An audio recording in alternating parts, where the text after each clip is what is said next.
Hello, welcome to Center for Connected Health Policies, Telehealth and Medicaid, a Policy webinar series, our winter edition. My name is Meg Huang. I'm the Executive Director at the Center for Connected Health Policy, or as most of you may know as CCHP. Today, our webinar topic will focus on waivers and state plan amendments to address COVID-19. Next slide, please.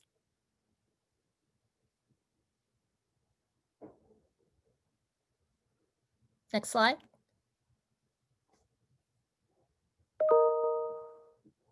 Before we begin, a few disclaimers and a couple of friendly reminders. Please know that any information today should not be considered legal advice. It is strictly for educational purposes. CCHP always recommends that if you are interested in a formal legal opinion, to please consult with legal counsel. Also know that neither CCHP has any type of financial interest arrangement or relationship or affiliation with any company or product. We also would like to let you know that today's webinar is being recorded and the slides presented here today will be available after our webinar on the CCHP website at cchpca.org. We also ask that people refrain from making any type of political statements or advertising any commercial products or services during the webinar. Next slide, please. A little bit of background about CCHP. We were actually established in 2009 to be a California telehealth organization underneath the Public Health Institute. However, an opportunity to become the federally designated National Telehealth Policy Research Center through a grant from HRSA became available in 2012. We applied for that and we've been serving in that capacity ever since. We do work with a number of other organizations or other types of connected health projects, and those are a listing of some of our partners that we work with. Next slide, please. We are also a part of the National Consortium of Telehealth Resource Centers. There are 14 telehealth resource centers underneath the same grant program that CCHP is under. 12 are regional resource centers that cover specific states, and then there are 2 national centers. CCHP is the policy one, and there is one for technology as well. We also decided that in order to be more efficient and utilize our resources more effectively, that we would work together on joint projects as well, and we formed the National Consortium of TRCs. We encourage you to reach out to your regional telehealth resource centers for questions around telehealth. Next slide, please. This is our team, and I would like to thank the CCHP team for helping to put this together, particularly Samuel Taylor, our Senior Policy Associate, who really spearheaded the organization for this webinar series. Next slide, please. Oops. So the reason we decided to do this telehealth and Medicaid webinar series is that, as everybody knows, telehealth has risen to prominence during COVID-19 as a way to provide healthcare services and to address the healthcare needs of the nation. However, while a lot of focus has been on Medicare, we decided that Medicaid needed to have some attention as well, because a lot of state Medicaid programs were doing some very interesting things around their telehealth policy. And we wanted to have a forum where other state Medicaid programs could learn from each other and understand what they were doing and perhaps share information as well as best practices with each other. This winter series will have 4 webinars. Today is the first one, but as you see from the listing there will be consecutive webinars on the next 3 Fridays. They have various topics and hope you'll be able to join us. We also do have a hashtag for this particular webinar, so if you are tweeting out about it, we hope you'll be able to use our hashtag Medicaid Telehealth CCHP. Next slide, please. So for today's webinar, we will be hearing first from CMS, and then we will be hearing from both California Medicaid programs and North Carolina Medicaid programs. We are very fortunate to have the speakers that we have today, so I really hope that you will be able to provide them with some wonderful questions. Please note that there is a Q&A function. We are asking you to put your questions to the panelists in the Q&A function. The chat function should only be if you are having technical difficulties with Zoom, or if you have questions about whether the recording will be available or where you can find it. Q&A box are for questions for our panelists. And with that, I will go straight to our first panelist because they are the reason you are here today. Our first panelist is Cherie Gaskins, who is the Technical Director with Division of Benefits and Coverage, Disabled and Elderly Health Programs at CMS and CHIP Services. She is responsible for several Medicaid coverage areas, including telehealth, Facility Services, and Transportations. Prior to joining the Benefits and Coverage Division, Ms. Gaskins worked in the Division of Reimbursement and State Financing, where she was responsible for ensuring that proposed reimbursement methodologies and funding arrangements complied with federal regulatory and statutory guidelines.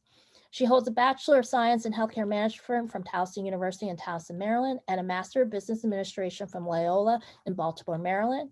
I do want to emphasize this is a Medicaid webinar, so I know people may have questions about Medicare. That is not why Ms. Gaskins is here. If you have questions about Medicare, please direct them to CCHP and we'll try to answer them offline. But we ask that you keep your questions to Ms. Gaskins strictly concentrated on Medicaid. And without further ado, I will turn it over to Cherie. Good afternoon, everyone, or good morning. I'm on the East Coast. So I'm very happy to be here today. There has been a lot of attention, as May was saying, about telehealth in the Medicaid program. And each state looks different and each state has a great deal of flexibility. So with that, let's get on into it. Next slide, please. Okay, so today I wanted to talk briefly about Medicaid services. I think it's helpful to have a conversation about what the Medicaid program requires, just a general overview and framing of the program. Then we'll discuss how telehealth is incorporated into the Medicaid program. And we'll also learn about the flexibility for Medicaid services delivered via telehealth. Next slide, please. Okay, so briefly, each state determines their own unique program within broad federal guidelines. I always like to tell states when I give these sort of stakeholders, when I give these sort of talks, is that if you've seen one state Medicaid program, you've seen one state Medicaid program. Each state develops and operates a state plan outlining the nature and scope of services. The state plan and any amendments must be approved by CMS. Medicaid mandates some services, and that is the federal Medicaid program. When I say Medicaid, mandates some services, and states elect to provide additional optional services. And within those decisions, states can choose eligibility groups, a variety of optional services. They decide the type of payment level and reimbursement methodologies, and they also establish qualifications for providers. Next slide, please.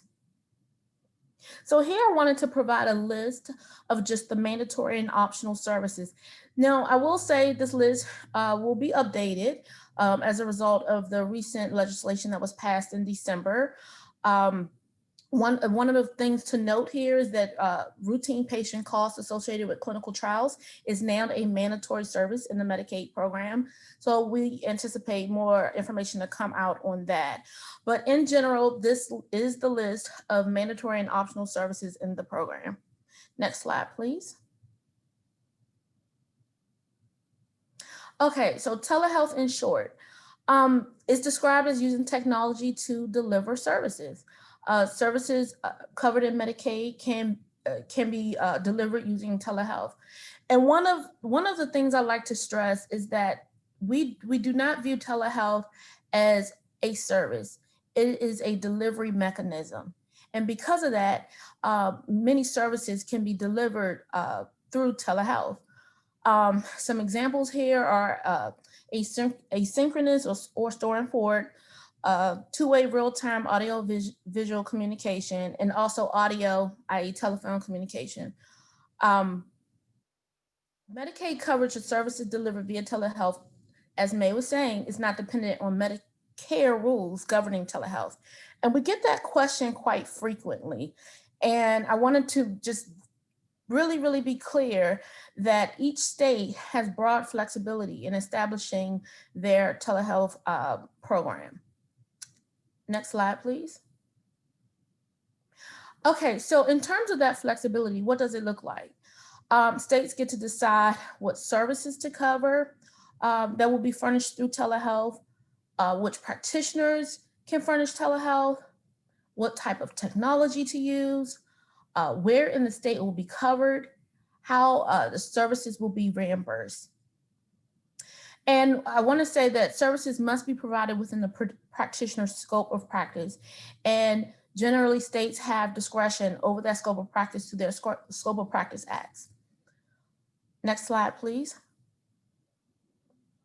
Okay, telehealth and state plan amendments.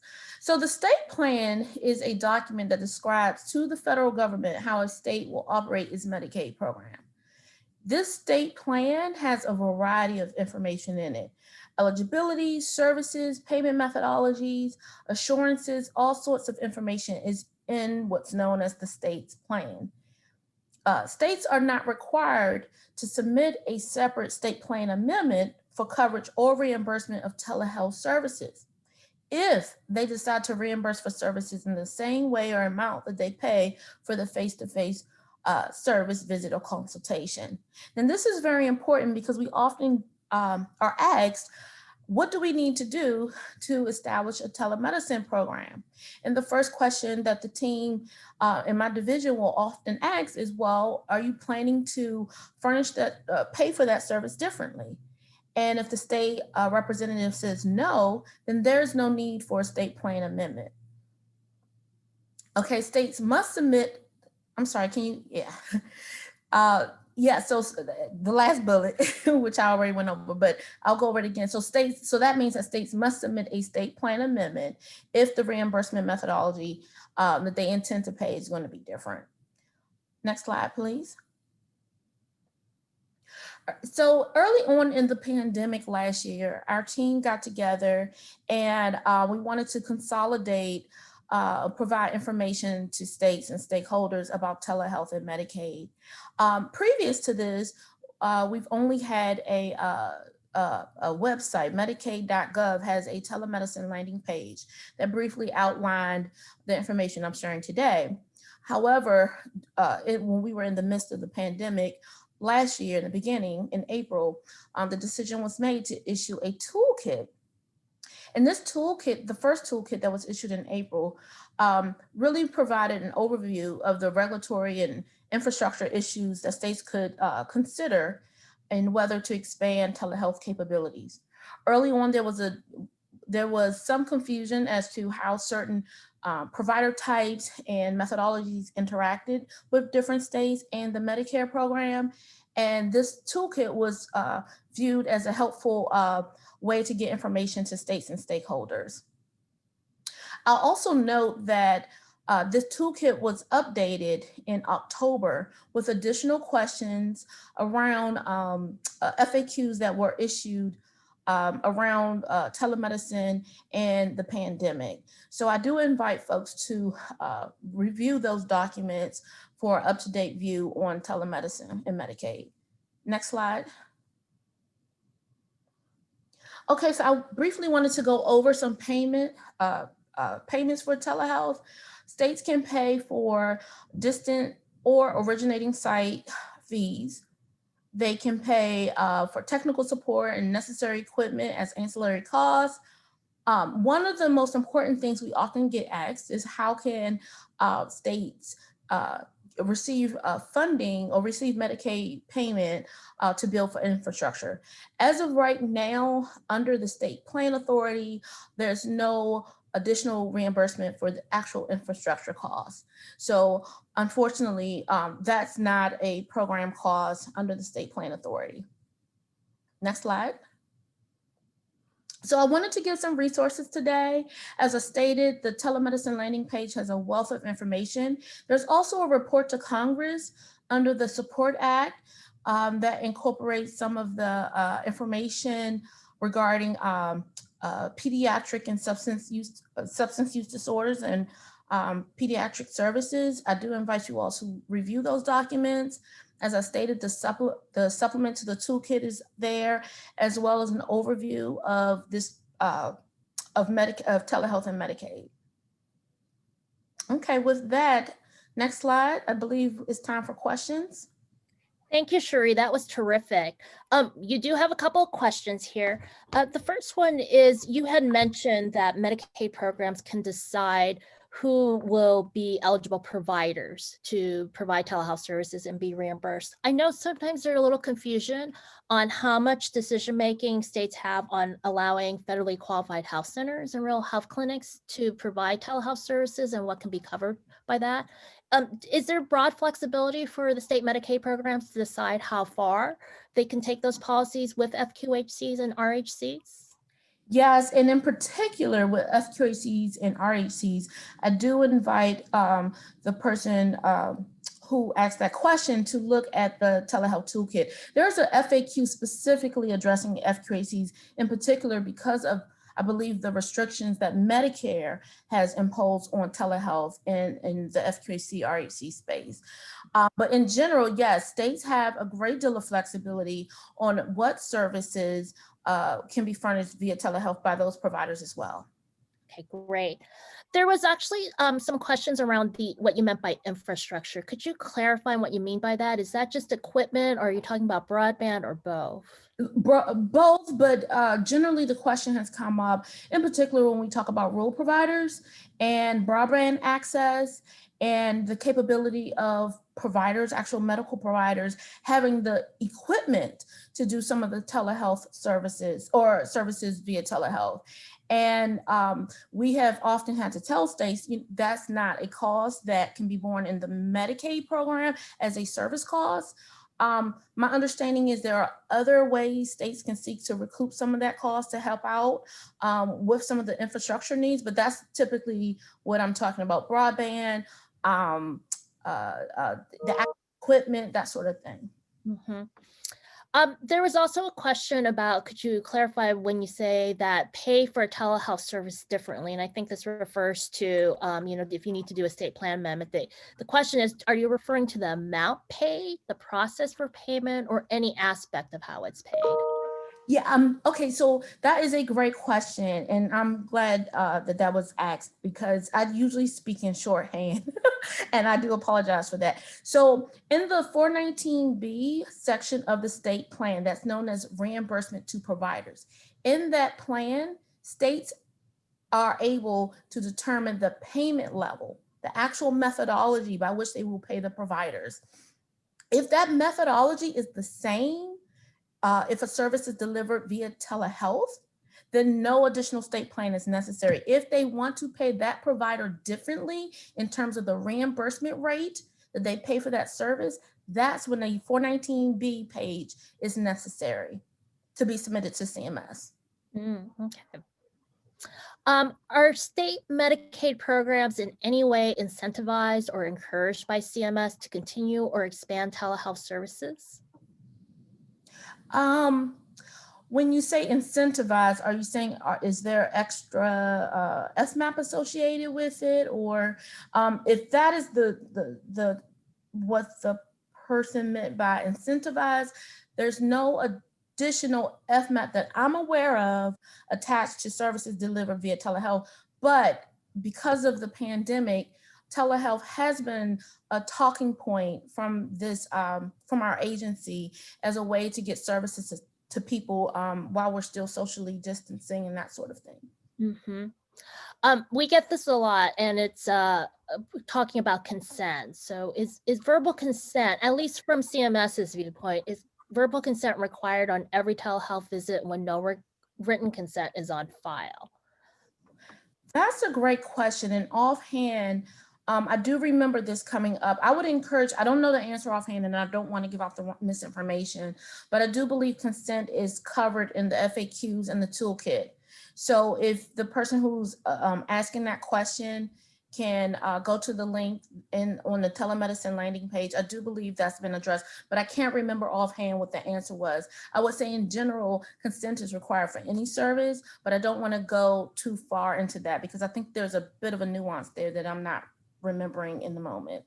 And I think some states have like kind of their own policies around consent to either in statute or with their Medicaid programs that requires. For sure.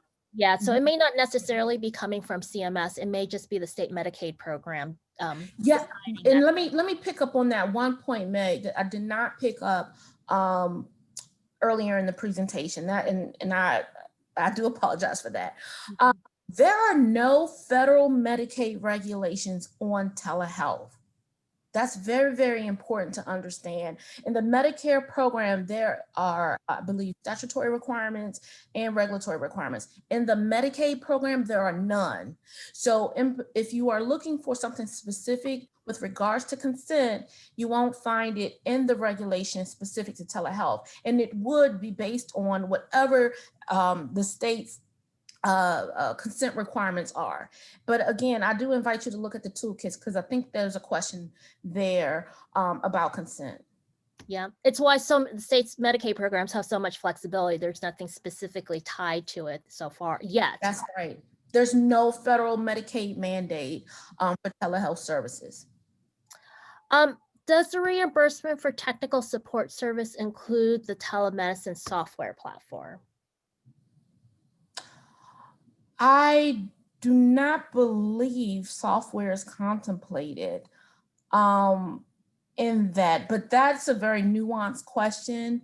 And I think that's a question you would probably direct towards the state. And if that's a state Medicaid program asking, that's probably something we would need to have a technical assistance call on. A lot of questions here. Again, I encourage folks to put it in the Q&A section because we can download that afterwards. If you just stick something in chat, we're not able to get that afterwards because I can warn you right now, we're not going to get to all these questions for. Oh, wow. So we will download those afterwards and try to answer them as best as possible later on. Does CMS provide any guidance or recommendations to states about whether to support both phone and video visits rather than just video? In terms of explicit guidance, I would say no. I mean, typically our questions are always, can a state do something? And I know during the pandemic, we are very much encouraging states to get services to people via audio. They are allowed to do that now, audio only. They can do visual and audio. So during the state of the pandemic, we're definitely encouraging beneficiaries to continue to receive those services through telehealth. However, the state can get that stood up. Here's an interesting question. Is there a budget neutral requirement for states when adding telehealth services? No. I mean, as I stated, there's no federal regulatory requirements, Medicaid requirements around telehealth. And I'm not, budget neutrality is something I hear on the waiver side of the house. And I don't believe there's any requirement for budget neutrality for telehealth. Okay, so I think we could take one more question here. So let me just look through the list here. Do these policies apply to CHIP 2 or just Medicaid programs? That's an excellent question. I believe the policies for CHIP are a bit more flexible as well. But again, I'm not quite sure because I deal mostly with Medicaid, but I do know the toolkit has information about CHIP. So I'm sure that question is addressed, but I do believe it's the same. Okay, Cherie will be back. We're gonna have like all panelists question Q&A like at the end after all of our speakers have been able to present. So Cherie will be back. We'll keep your questions here in the box. We'll try to answer as many of those as we can with CCHP staff, but we're gonna move on to our next speaker. Cherie, thank you, that was terrific. Where our next speaker is one of your fellow Medicaid programs, and that is California. I'm happy to introduce Erica Bonifield, who serves as the Healthcare Benefits and Eligibility Assistant Deputy Director at the California Department of Healthcare Services. In her role, Ms. Bonifield helps to oversee policy planning, development, and implementation, as well as the evaluation of services and delivery systems under Medi-Cal and CHIP. Erica also helps oversee the 6 HCBE divisions as described, and previously she served as the Assistant Division Chief in the Benefits Division under HCBE at Department of Healthcare Services. She's a licensed attorney with the State Bar of California and served as a workers' compensation defense attorney for a small law firm in downtown Sacramento prior to joining to working for the state of California. She received her bachelor's degree in criminal justice from California State University, Sacramento, and I am pleased to turn it over to Erica. Thank you, May. Can you hear me?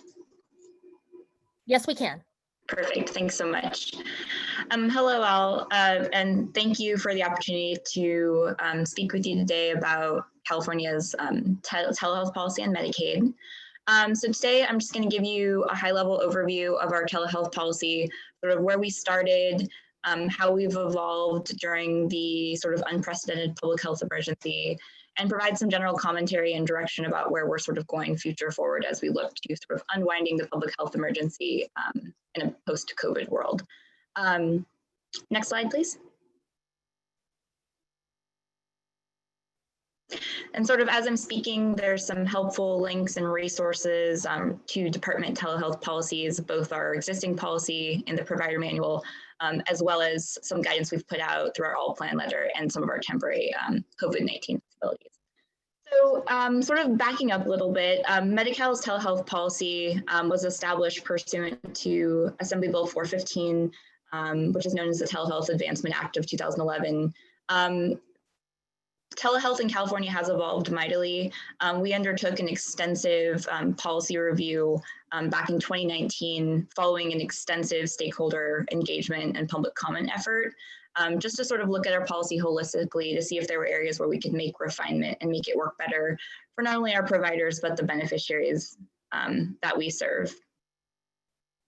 As part of that policy refinements, we did a couple of things. One of the things we did is we wanted to afford more substantial flexibility to our enrolled licensed providers to make individual and clinically appropriate decisions on the use of different telehealth modalities for individualized patient needs. We also didn't want to be prescriptive in the types of services that would be appropriate for telehealth, again, wanting to defer that to our sort of providers at the front lines. We also wanted to support beneficiary choice in how they receive healthcare services. And we also wanted to focus on using modifiers to help data-driven sort of analytics around what types of services folks are providing around telehealth to help us inform, what's being used, sort of on the ground. An important note here is that our telehealth policy has always historically applied across all of our various delivery systems, both our fee-for-service and our managed care delivery systems. And that finalized policy, which I mentioned, was of course published in our provider manual and disseminated to our health plan partners through an all plan letter, which is referenced on this slide. So while we undertook this extensive process, we historically have seen that providers just haven't been taking full advantage of our telehealth policy. And so when we were looking at what we were doing during the public health emergency, we of course wanted to expand access to services via telehealth and other virtual and telephonic communication modalities, just given the sort of unprecedented nature of the public health emergency, recognizing that we now had an environment where in-person or face-to-face encounters were not desirable due to increased risk of exposure or transmission. So we took a really holistic look at what we wanted to ask for in terms of state and federal flexibilities, in terms of allowing, safe medical care to be provided and to occur, as well as to ensure that funding could flow to some of our more vulnerable safety net providers as part of our healthcare system. So some of our telehealth flexibilities that we put in place during COVID included things like the ability to pay for telephonic visits in the same manner as we pay for our face-to-face visits, waiving some of our site limitations, allowing for the use of billing codes that would typically only be for established patients, allowing them to be used for new patients as well, allowing for certain services to be delivered via telephone only with certain limitations, and allowing some of our more specialized or nuanced policy areas, such as those under our 1915C waivers, our drug Medi-Cal and organized delivery systems, our specialty mental health services, targeted case management, and local education agencies. So we want to take a holistic look at, again, across the spectrum to ensure that we can expand services provided via these alternative modalities to allow our providers to both provide services during this critical time, but also to receive payment for providing those services at an appropriate rate. One of the other areas I just want to highlight sort of relative to our COVID flexibilities is we are allowing payment parity for services when provided via telephonic or in person if certain requirements are met, meaning that it looks, it sort of walks, talks, and acts like an in-person visit in terms that it meets the technical and professional components. It's clinically appropriate in terms of the type of service that's being provided via telehealth. And then one other thing is just obviously, like our other colleagues throughout the country, we've also had some temporary accommodations to some of those HIPAA requirements, just given the sort of unprecedented nature of the public health emergency. So thinking about the sort of future forward aspect of it, you know, we certainly appreciate all the flexibilities we've been able to put into place at the state level. And also sort of recognize the need to think about holistically on an ongoing basis, the need to protect both, you know, access to services, and then again, just sort of keeping with the times and being responsive to the needs of our population. So we certainly recognize the value of all of the flexibilities that we put in place, but recognizing that we also had a fairly expansive program post public health emergency.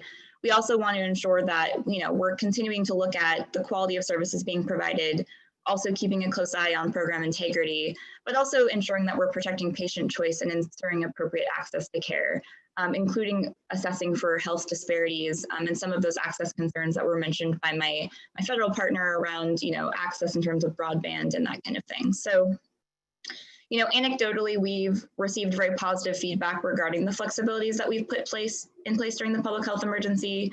We've heard from providers that the ability to continue providing care in this landscape in a safe and appropriate manner has been extremely valuable to ensure that, you know, critical healthcare services are continuing to be delivered even during the pandemic. It also, again, is allowing much needed revenues to continue to flow.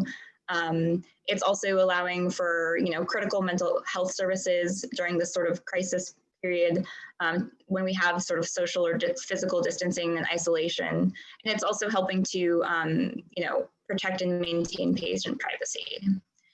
So one of the things that we also would want to flag is that we've heard some concerns where there might be limitations to the type of telehealth that can be provided, again, due to those broadband and internet access issues, or certain populations that may be more impacted by disparities than others. We've also heard some concerns around lack of privacy in terms of providing mental health services, just given the nature of sort of these other modalities, and lack of secure interfaces for sort of limited access, and then a sort of fundamental sort of knowledge gap around understanding of rights in the space for patients in terms of consent and privacy and all of that. So when we're thinking about all of these things, we'll obviously take them into consideration as we sort of develop our post-public health emergency policies and, you know, sort of unwind from the public health emergency in terms of what we balance for flexibilities we keep sort of future forward versus what we sort of phase out. Obviously, our ultimate goal here is to balance protecting the needs of our beneficiaries while also ensuring access to quality healthcare services, minimizing disparities and inequities in our system, and ensuring, again, appropriate access to a broad-based array of telehealth modalities. One flag for the folks on this call, since you may or may not be aware, given the governor's recently released budget, we did include a sort of to what might be in terms of our telehealth policy going forward, which was the inclusion of remote patient monitoring as an approved modality for delivering care. But all of the other sort of modalities that might be included as temporary flexibilities that might be considered for a sort of future forward policy, all of that information will be included in a public facing policy proposal that we will be releasing on or about February 1st. So I did just want to put that out there for folks because I know we've been receiving a lot of questions. So with that, I will pause. And again, thank you for the opportunity to share information about our efforts and happy to answer questions. Thank you, Erica. I may have missed it, but did you, for that public facing document you're referring to at the end, did you say on or about when it will be released? February 1. February 1. Okay, thank you for that clarification. So I just want to say that CCHP is based in California. We do a lot of work with the department, and they have been, you know, extremely receptive and forward thinking. They did make a lot of changes, as Erica mentioned, before the pandemic. So I give Department of Healthcare Services kudos for that foresight before the pandemic hit and that you had expanded your telehealth policies. All right, we do have quite a few questions here, so we'll get into it. The first one is from Wakina Scott. Have these additional flexibilities for Medi-Cal led to increased use of telehealth among providers? Yeah, so it's a great question. And so we're actually working on putting together some metrics that we can share out. But anecdotally, I can say we've seen a significant sharp increase in the use of telehealth. We put out policy guidance during the public health emergency, giving providers instructions on certain codes to bill with or modifiers to use, and tracking those modifiers and codes, we've seen a significant spike. So people are using the temporary flexibilities that we've put in place, and some of that utilization will obviously be a driver in making some decisions about, what we might continue future forward. So. In California, there were some statements from DHCS that if California were to allow payment for services, regardless of whether they were provided using in-person or telehealth, that this would require approval from CMS. Is that correct? Would such a payment policy require CMS approval?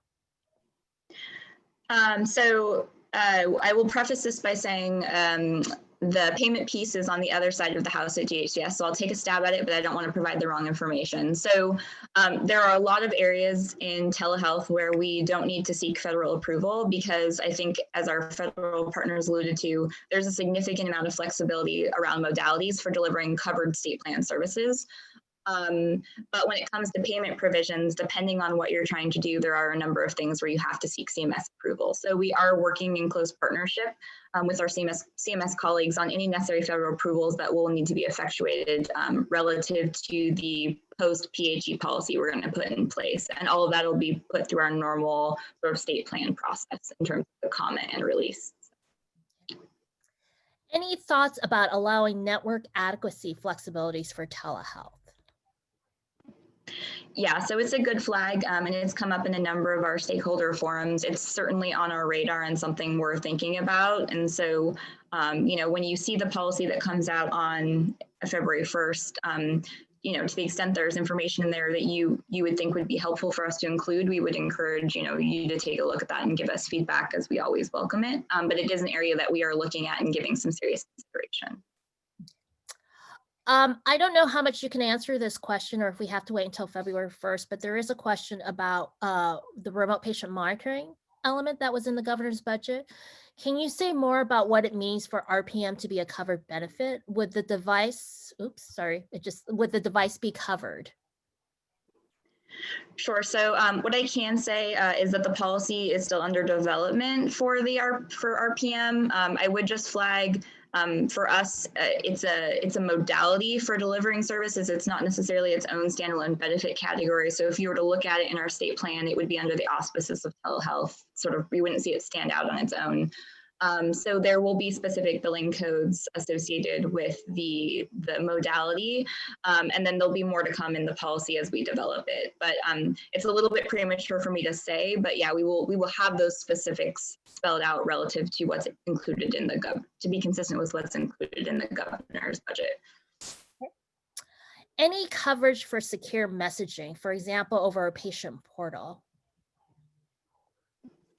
Yeah, and so I might sound like a broken record, but it's a little premature for me to comment. I would encourage folks, when that policy comes out on February 1st, to take a look at it. There's a number of things in there and some nuances that we're looking into. So again, would welcome feedback. Okay. Given future forward focus, is there any consideration given to visit types such as initial or follow-up and what's allowed for audio-only visits? Yeah, it's something that's on our radar.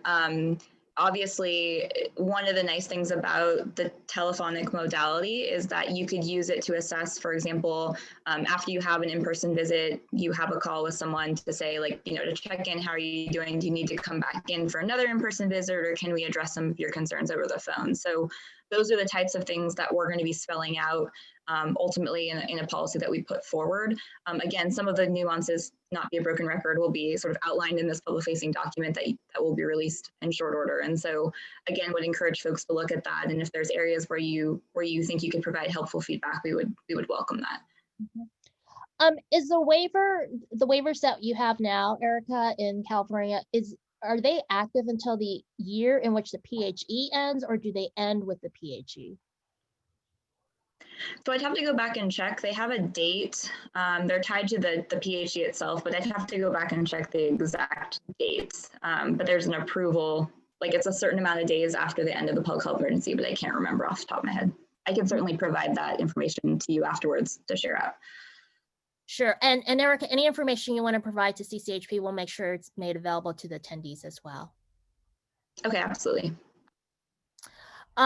So does California allow e-consults? And if so, how is it being reimbursed? Sure. So we actually allowed e-consults under our pre-public health emergency policy. E-consults are billed under the auspices of asynchronous store and forward. There's a single code in our provider manual, and if it's helpful, I can send that information as part of the package I share with you to send out to folks. Definitely. Okay, are devices or broadband covered services under the Medicaid EPSDT benefit for kids? And the person, Allison Ballham, my apologies if I'm mangling your name, is referring to devices or broadband for families. So she's referring to like the actual like device that provides internet?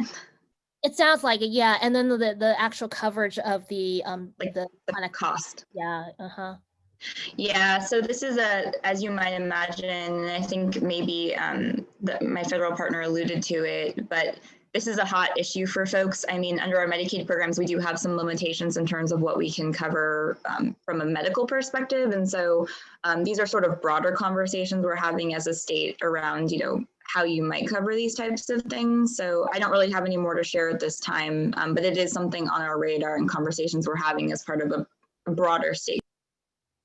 Okay, great. So I know that there are more questions out there. Again, thank you, Erica. Erica will be back for like the full panel Q&A, but we're going to move on to our next speaker.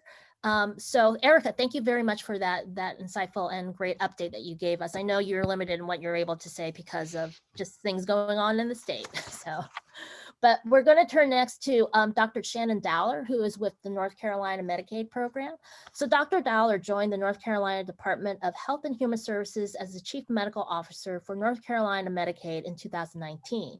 In the COVID pandemic, she has led efforts across DHHS related to telehealth and health equity with a focus on increasing testing in historically marginalized populations.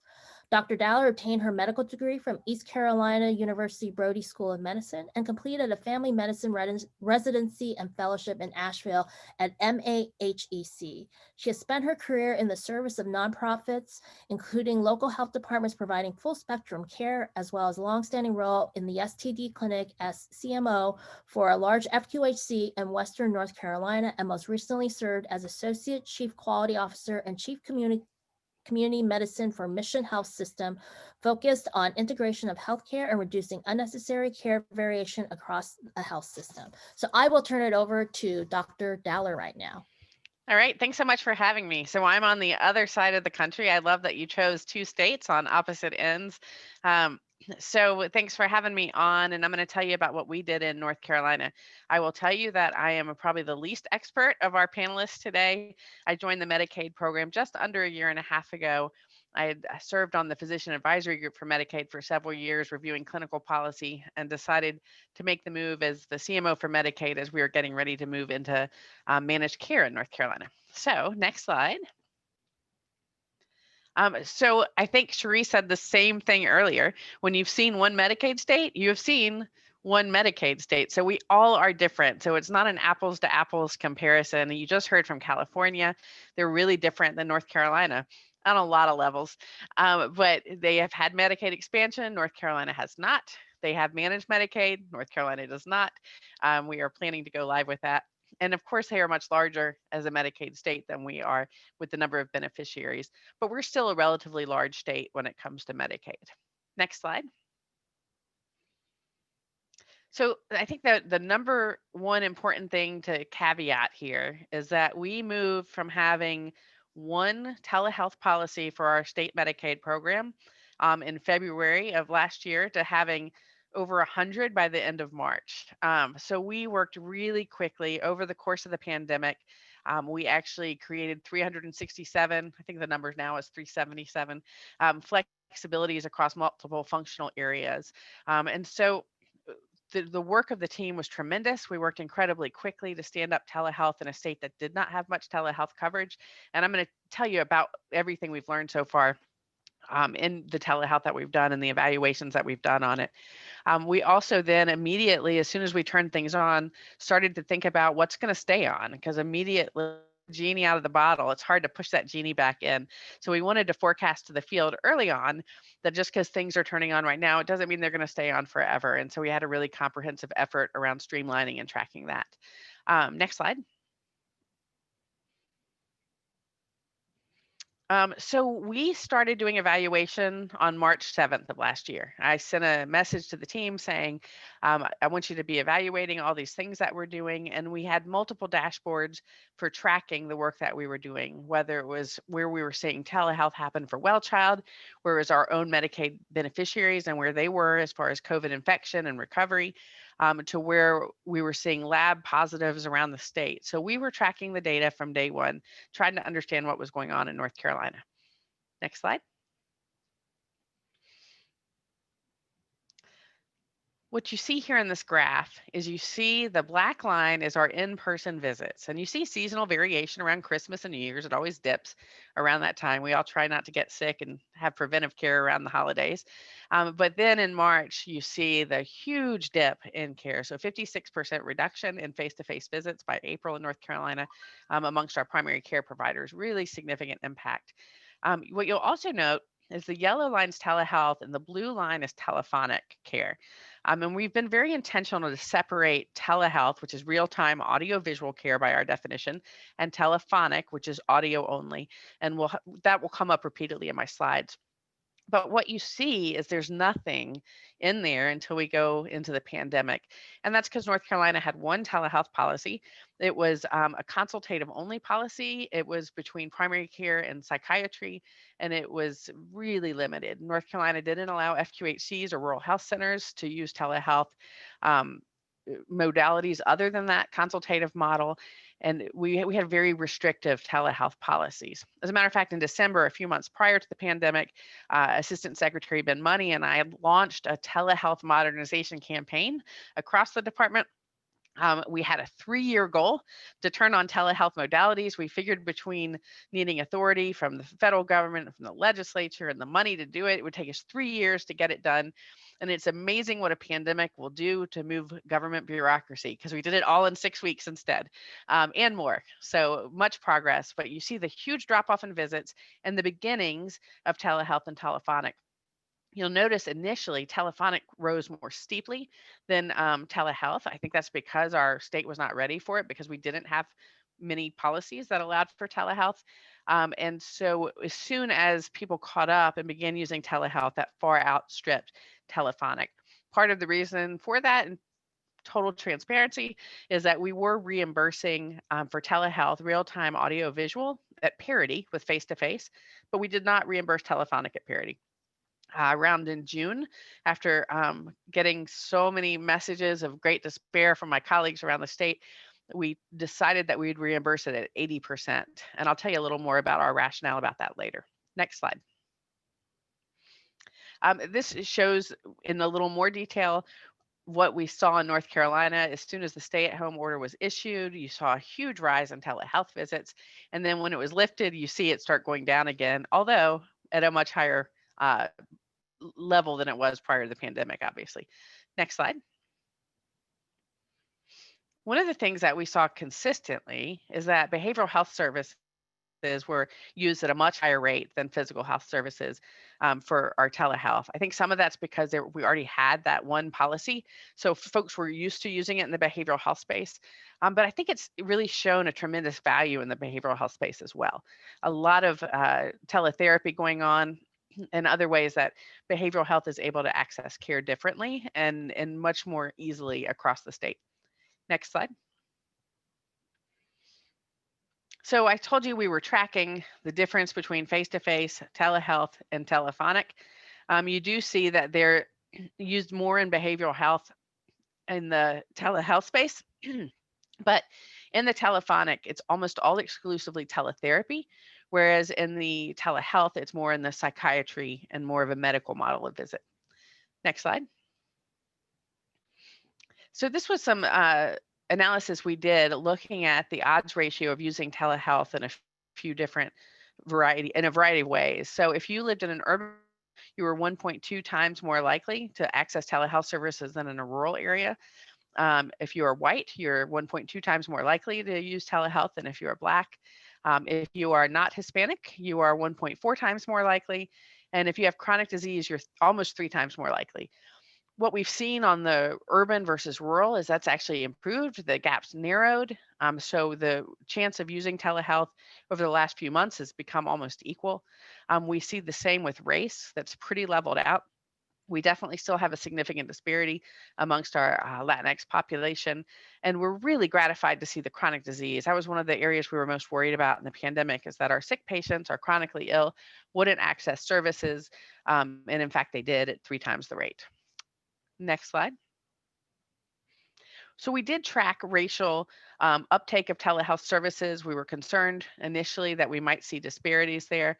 I would say the Asian Pacific Islanders and Native American population is a relatively small population in North Carolina.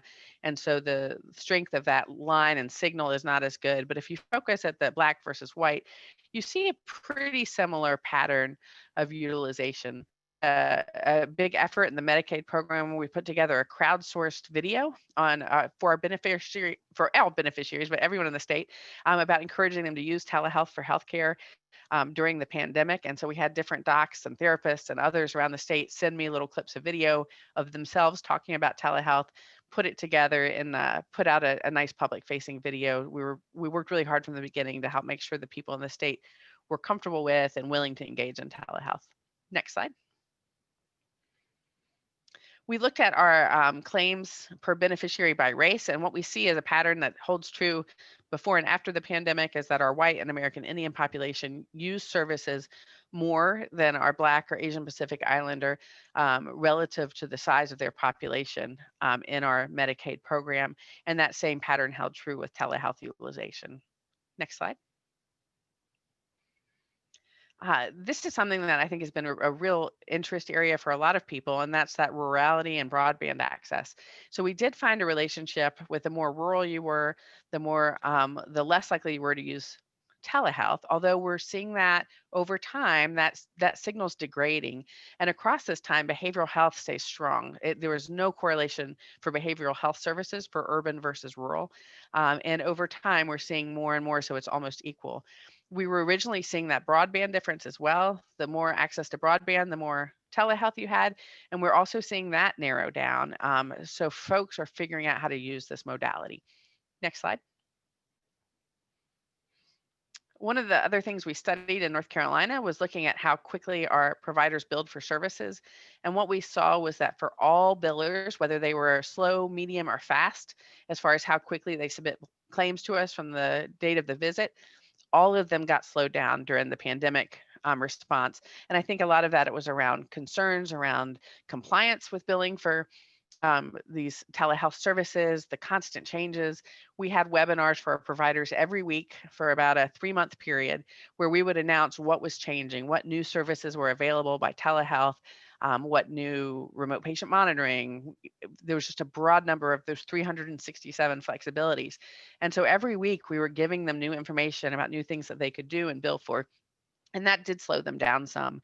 So even our fast billers slowed down. And of course, this was at a time when they were seeing a tremendous reduction in their office visits and feeling a lot of financial pressure, particularly for our rural primary care. So that was not ideal. Next slide. There was a study our team did around behavioral health providers, and they actually asked the beneficiaries their experience around having telehealth services. And so 59% of them said that they would actually like to continue with virtual therapy given the option. We did find that the Black and African-American respondents were less likely to want to continue with individual therapy. Overall, we found that people were more likely to want to continue group therapy, which was interesting. 84% of respondents had no technical difficulties at their last visit, which was great. I think that is a challenge a lot of people have. I hear from my mom a lot about her technical difficulties. So overall, we felt like this was received really well by our beneficiaries. Next slide. One of the other things we looked at was closing care gaps. And so we wanted to see if having telehealth utilized at a practice impacted their ability to reach their patients. And this definitely held true. So if you looked at the high utilizers of telehealth, they were much more likely, they were able to get into touch with 76% of their patient panels during the pandemic time that we were seeing the peak in North Carolina. But if they were not using it, or they were slow adopters, not using it much, they were able to reach a much lower percentage of their patients in this time. So this really did make a difference with access to care. Next slide. I will admit I was a little bit of a skeptic before the pandemic on telehealth. I will say I'm a little old school at times. And so while I've used telehealth and virtual care in my prior jobs, it's sometimes I would struggle with it and struggle around, is it going to cost more? Are we going to have the same outcomes? Is it as good? So I really pushed our team to study the utilization and understand what was happening with our beneficiaries who use telephone care or telehealth care to make sure that we weren't creating a worse situation for them. So one of the things we looked at was how likely were you to have a second visit after teleservices? Are you more likely to have to come back into the office to bounce back, so to speak, or are you less likely? And actually what we found was that the in-person care had a much higher likelihood of a second visit than the teleservices. Next slide. We also looked at the total cost of care 2 weeks following a primary care visit. And one of the things we noted, you'll see here on the non-ABD, the non-age blind and disabled, the telephonic, it was a little bit lower than telehealth, but remember, we reimburse at 80% of parity. So if you level that out, both telephonic and telehealth had a lower cost of care during that time for the non-ABD population. But interestingly, a higher cost of care for the ABD population. And I'm not sure if some of that's confounded by those patients being more likely to have COVID, doing their care remotely, and then escalating to a hospital if they were needed. Next slide. We also looked at the percentage of those that used a hospital within 2 weeks of their primary care visit. Again, this was the skeptic in me wanting to say, is this care is good? And was really happily surprised to see that both for our non-ABD and our ABD population, they were less likely to be admitted to the hospital within 2 weeks of a primary care visit if they'd had telehealth services. You see that telephonic was actually higher for the non-ABD, a little lower for the ABD. So still really early. You know, we're only kind of 9 months into this data, so you have to take everything with some grain of salt because we're early on, but we continue to study it. Next slide. One of the other things we looked at was behavioral health patients, beneficiaries, and whether they had their antipsychotic medications or their opioid use disorder medications filled. And this looks at June through August fill rates as a function of whether they didn't have care, had telehealth care, or in-person care. And we found that they were more likely to fill their antipsychotics and their opioid use disorder medications if it was related with a telehealth visit. So that was a really significant finding. Next slide. This digs into the data a little bit more around the antipsychotic and the opioid use disorder. But one of the things we also saw was there was no difference on very poor outcomes, which we define as death, overdose, or use of crisis services, whether or not beneficiaries use telehealth or not. Next slide. So the state continues to do more analyses. We've got all sorts of work that our evaluation team is doing, because we've got, the more you learn, the more questions you ask. And so we will be continuing to do more evaluations and partnering with other folks around the state to learn more about our telehealth services. Next slide. So the last thing I'm going to say, this is sort of a point of personal privilege I'm going to take. So that's the view from my front porch. I moved to Madison County, which is way up in the mountains. I've been in the mountains in Asheville for the last 20 years, but we went rural. And it's been fabulous.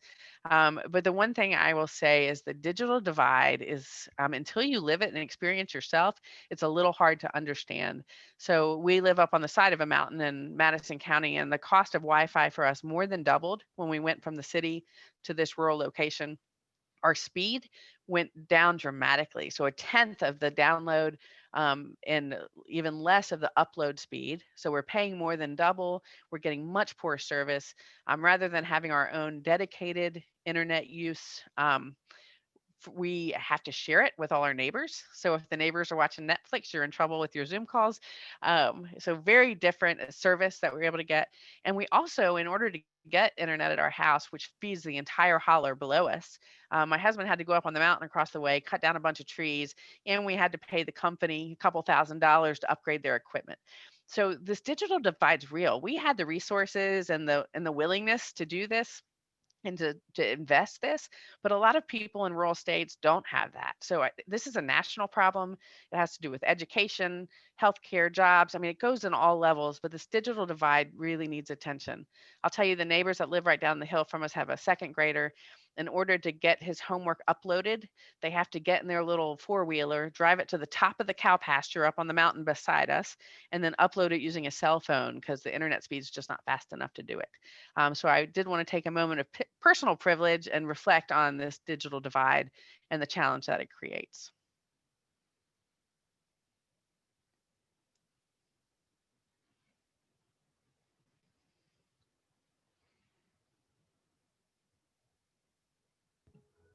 Dr. Dowler, thank you very much, but I will have to say that is one fantastic view from your porch, though.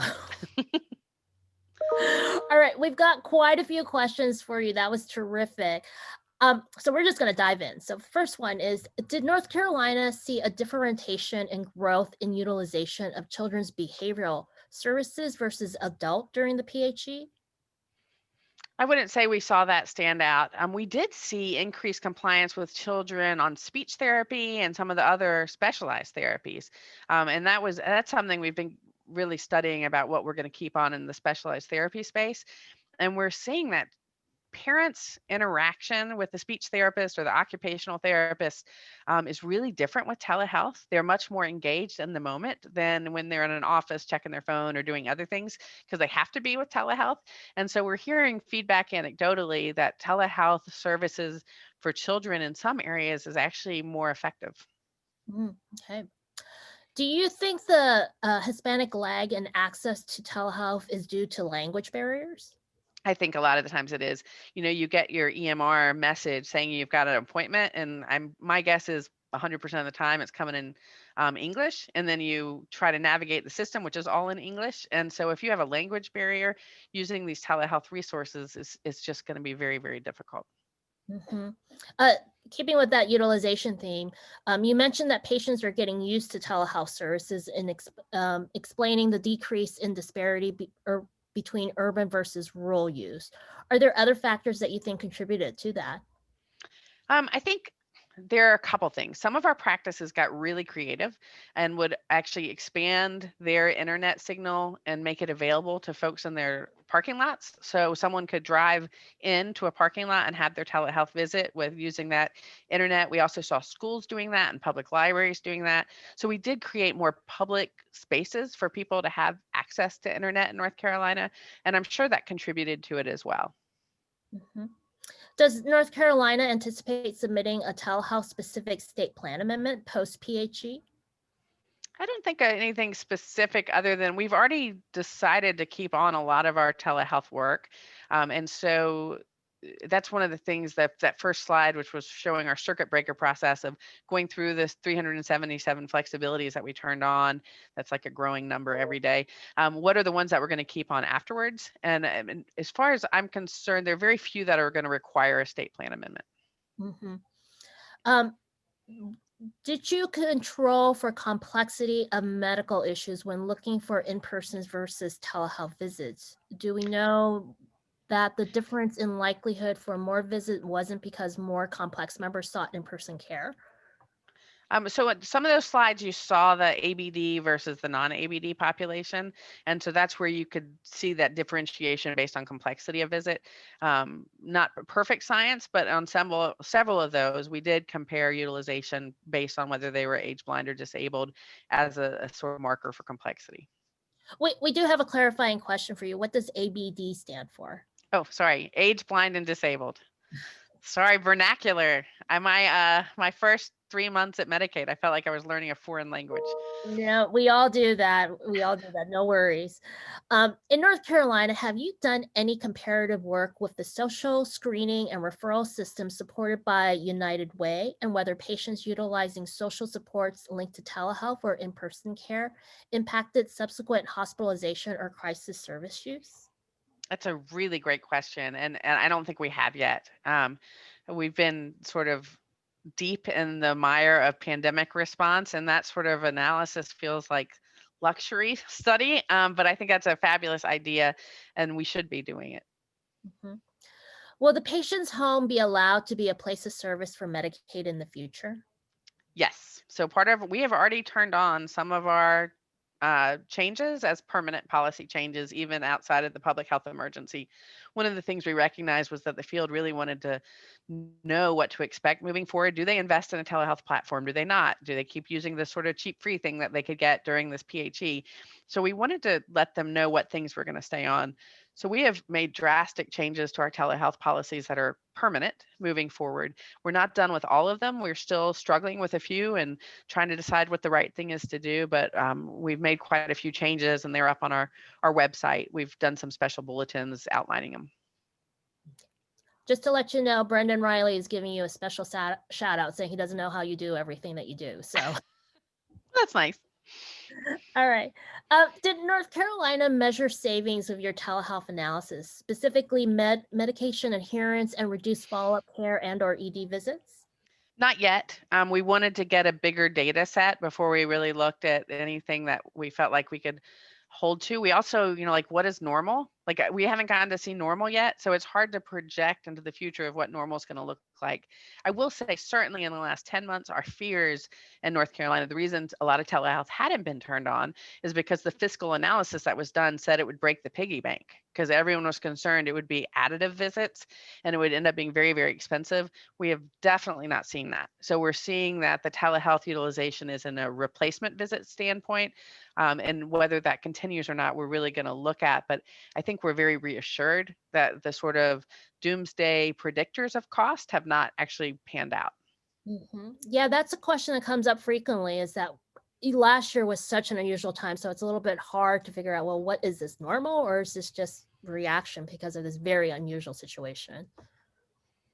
Have you considered changes to the facility fees, such as not reimbursing it for telehealth services? That's a great question. We have not gone down that path. I think there are going to be several paths like that we're going to have to go down at some point. Right now, we didn't really want to disrupt more than we had to, knowing that our healthcare system is working so hard to respond to the pandemic. Like your counterpart in California, you also have a network adequacy question. Will you look at network adequacy flexibilities with telehealth? That's a really good question. We've been talking about that. So we go live with managed care this summer, and does telehealth count as network adequacy? Right now, it's not being factored in yet. Whether it will be in the future is to be determined. Okay. Are you keeping telephonic permanently? Yeah, so we are going to keep telephonic permanently. Interestingly, it was our first modality we turned on back in March at the beginning of the pandemic. The first thing we turned on was telephonic and portal communication. I wanted to make sure that providers were being paid for doing that work, because it's something that pre-pandemic, as a physician who saw patients, always drove me a little crazy. You do your long day of patient care, and then you come home, put your kids to bed, and then you're up doing phone calls and portal messages, and you're just going for another couple hours, and that doesn't have value in the current RVU methodology we use, but it's incredibly important and part of the care. So I felt like portal reimbursement as well as telephonic reimbursement was important. Telephonic will not be at parity with telehealth. It's going to be significantly less reimbursement. We still think telehealth is a better service the majority of the time, and certainly a higher level of complexity as far as the evaluation of the patient. Do you limit, I know you pay less, 80% as opposed to like 100% for telephonic, but do you limit it to certain types of services for telephonic? Yes, we definitely have limitations on what services can be telephonic. And the 80% is not our permanent rate. That's just our public health emergency rate. Okay. Are you noticing that providers are taking longer in their telehealth visits? We don't have access into that data to know. I can speak from personal experience. I've had a few telehealth visits and I felt like they were faster, but I'm also happy to have it be faster. So I don't know. It's a great question. I don't know. Okay. Did you see a reduction in your NEMT expenditures during the PHE in either North Carolina or California? Yeah, so I don't have access to that data other than to say, our challenges with NEMT which is non-emergency medical transportation, is been more about COVID and what do you do with people that have COVID or risk for COVID. So that has been more of a complicator for us. I don't know if California can speak to their experience. Okay. We will be transitioning to like a full panel Q&A in like just a moment. So if you have any questions for the other speakers, please go ahead and start putting that in the Q&A function. And if you have any other questions for Dr. Dowler, please get that in very quickly. Again, there's still opportunity during the full Q&A, but we have about 1 more minute left with Dr. Dowler. This one I think might be a little bit outside of what you can say, but I'll put it to you anyway. Does North Carolina plan to join the Interstate Medical Licensure Compact? Yeah, no insight into that. I'm sorry. Okay. I can't answer that question. All right. Do you have data for pediatric services versus adult services? Yes, we have these really cool dashboards where you can break it up by the age of the beneficiary, by all sorts of different factors, and look at their care. So we did allow well child care to happen during the pandemic. We did have some limitations on it. We also created some novel visits that are a hybrid telehealth telephonic visit where hybrid in-person telehealth visit. So where you would have a trusted staff member go into the home, do vital signs, give a shot, draw labs, assist with a telehealth visit with the provider, and it gets reimbursed at a home health visit for the provider. And so it's a much higher reimbursement rate using the best of both worlds. So we did a ton of other sort of creative things that I didn't get into in our slides, but we can track by age and all sorts of other things.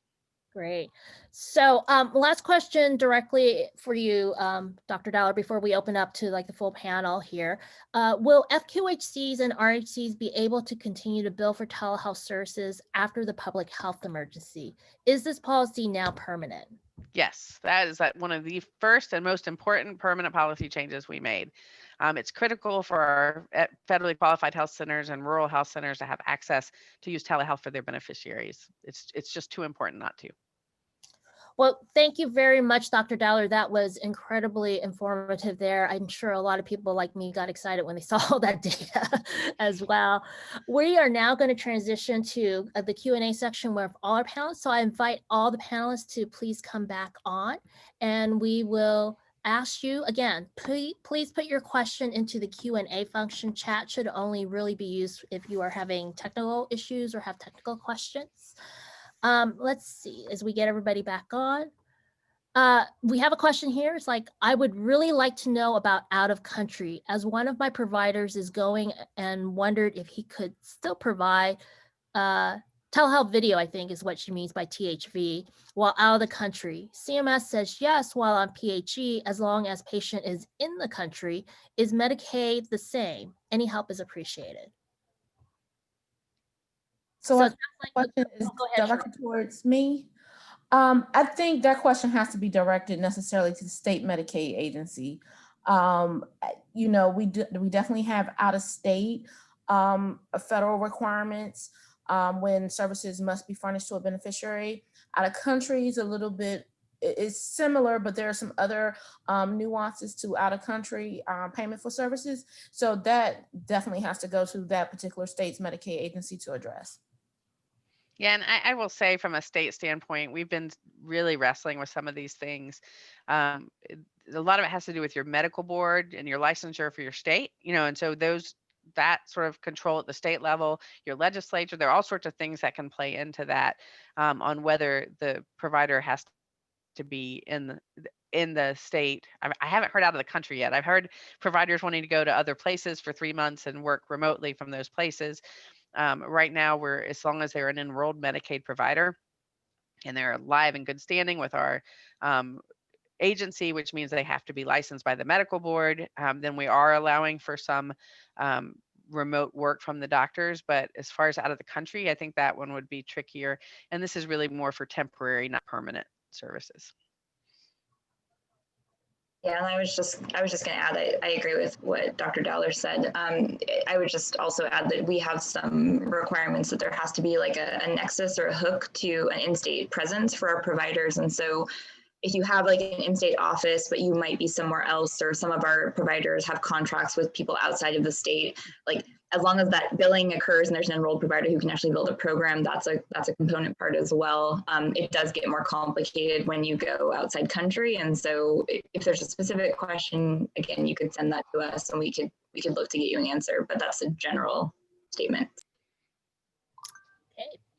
What are your thoughts in terms of impact on telehealth on access to pediatric specialty care, especially access for kids in rural areas?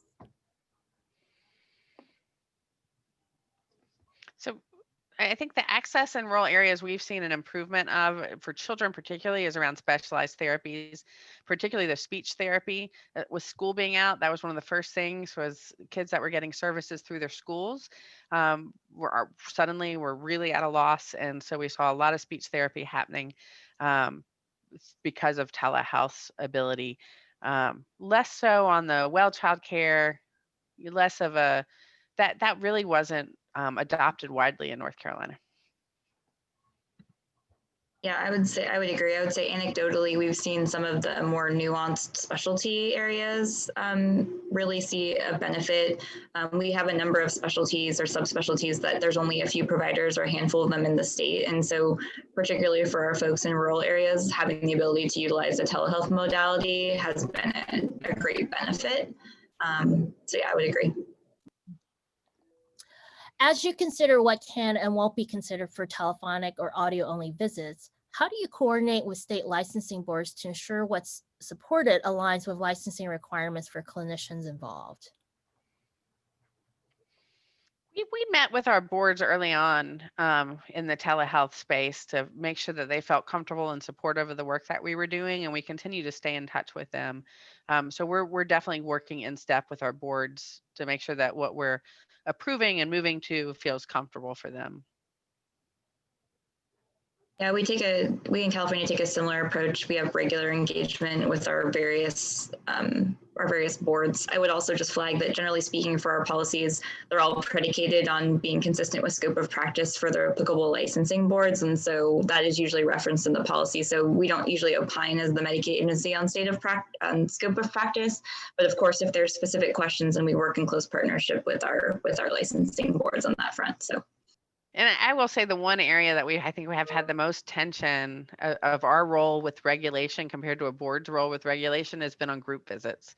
And how do you handle group visits for Medicaid beneficiaries around privacy, and how do you ensure privacy when you're in multiple people's living rooms, and you don't know who else is listening to a visit. So that's been one where we've struggled with whether we are paternalistic or not in the provision of that. That's actually an interesting viewpoint. It hadn't occurred to me with the group visit and people are at home. We know that Medicaid is a state-by-state system. However, is there anything that could be done at the federal level to encourage or incentivize or even require states to expand flexibilities, payments, or the use of telehealth? If there is anything that could be done at the federal level, what would it take? Congressional legislation, CMS guidance, or something else? Well, I think this is Sheree. I think we've put out a number of flexibilities already that states can use. And most of our flexibilities that we put out were flexibilities present even before the pandemic. Only flexibilities that were part of the toolkit were the Section 1135 authority that's based on the declaration of a national emergency. So that's the only difference in the telehealth space for Medicaid that we've seen. Aside from that, the toolkits, we've always encouraged states to use telehealth, but it is based on, that is a state-by-state decision on what they want to do in that space. I will say, we issued an unwinding show, I believe it was last week, that talks about how states have to, or to start thinking about unwinding the things that are necessary. So I think, as you heard today, both from California and North Carolina, states are really looking at telehealth as a permanent fixture in their program. And I think our experience from the last year will prove that. So I am, I'm cautious anytime we get legislation to implement, because I think this is something that's going to be a state by state determination. It really, I get a little concerned if we put too much federal mandates in place for states. They really do need that flexibility to bring services to the beneficiary. So I think we have a lot out there. I don't know if North Carolina folks, Dollar, or Erica, if you want to say anything about that, but Yeah, I agree with you, Cherie. I think the grace has been there. There's just change is hard. And I think before this, we were all thrown into it so rapidly. It was the financial fear and not knowing what to expect. Our fiscal analyses that I inherited when I got to the department were like apocalyptic, of as far as the cost of doing telehealth, because people didn't really know what to expect. And I think what we've seen is now we have evidence that the cost is actually not higher. And as long as we keep tracking that way, I think you'll find that more people are comfortable and willing to use telehealth services. And I agree with both Dr. Dowler and Cherie. The federal government has been extremely supportive in terms of our flexibilities for telehealth, even when we were post public health emergency. Sorry, words are hard. We, when we were engaging in our overhaul of the telehealth policy, CMS was very clear with us that, we have a significant latitude in the modalities that we choose to help deliver our covered benefits under our state plan. And so, yeah, that flexibility, it's just gotten broader since that time. So, yeah, and all the states are different. They've got different needs, different populations, different geography and what they need to do, and different resources. What sort of collaboration was necessary between your agencies and the legislative/executive branches, and how would that work for 2021? Well, we didn't really, I'm sort of a ask forgiveness, not permission sort of a leader. And we didn't have any restrictions, in the legislative. I think our legislature was just happy we were keeping doctors' offices open. And, there was this fear of all these independent practices closing down because they were not able to see patients anymore, and how that would destabilize the health of our state. So I think our legislature was really happy with us keeping businesses open and keeping the work going and access for their constituency to have healthcare. So I found that they were very hands-off, and if anything, supportive of the work we were doing, and very supportive of broadband expansion and the need to get more broadband out across the state. Yeah, I mean, in California, our administration, we've been actively engaged with them on the executive side, developing our proposals, and obviously things that are going to ultimately be released, because there's a financial piece to it. So we have to build it into our budget as part of our program. Our legislature has been very interested in all the work we were doing. Our state law was very expansive to begin with, and so there wasn't a lot that we needed to do, but certainly have been keeping them apprised, and they've wanted to have regular updates about what's happening. So there's been a two-way communication channel, I think, both across the executive and the legislative branches as part of this process. So. Now, I'm not familiar with this term, but I don't know if North Carolina or California, you guys might be. But the question is oral teleprevention being covered by North Carolina or California under the PHE? And are there plans to incorporate oral teleprevention after the PHE? From Dr. Dowler. I'm wondering about what is oral teleprevention. So are we thinking about applying dental varnish, or I'd probably need to understand more of what that phrase means in this situation. Yeah, I hadn't heard it either, but I wasn't sure if it was like just something I hadn't heard. Okay, so if whoever asked that question, if you want to type a more clarifying question, we'll see if we can get to it. Do you expect any change in the patient education reimbursement model that promotes preventive medicine?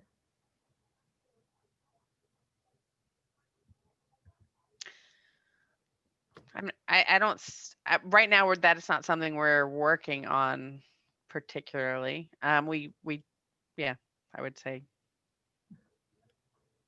Yeah, I think we're in the same boat as Dr. Dollar. I think I'd be interested in hearing more about what this individual is thinking in terms of this space, but it's not something that's like forefront of our radar.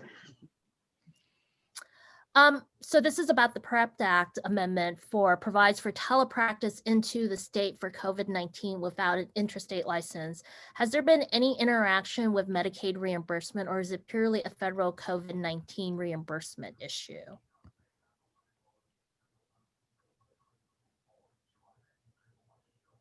Well, I guess I'll start on that one.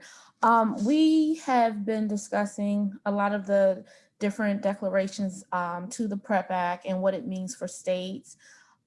We have been working on trying to figure out what is the best guidance to give to states.